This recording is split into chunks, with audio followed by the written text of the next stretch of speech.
Hello guys, welcome back to my channel, welcome to new video. তো এই ডালটা সাদা একটা জবার ডাল ছিল, যেটা নর্মাল বসিয়েছিলাম, তো কোনো রুট হরমোন দিইনি। তো চলো এটা আমি রিপোর্টিং করি।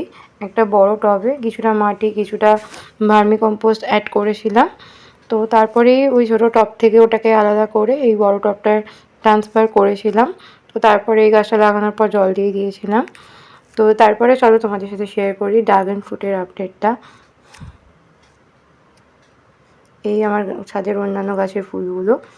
তো এটা হচ্ছে ট্রাম্পেট ভাইন, এটা আগের বছর লাগিয়েছিলাম, অনেকটা বড় হয়েছে। আর এই পদ্ম তো কুড়ি এসেই যাচ্ছে পরপর। এই সাদা পদ্মেরও কিছু কুড়ি ফুল এসেছিল।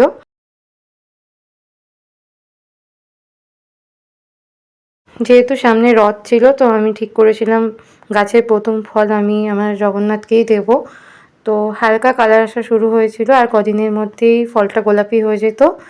তো ভিডিওটা এটুকুই ছিল, ভালো লাগলে do like, comment, share and subscribe my channel. দেখা হচ্ছে নেক্সট ব্লগে, টাটা।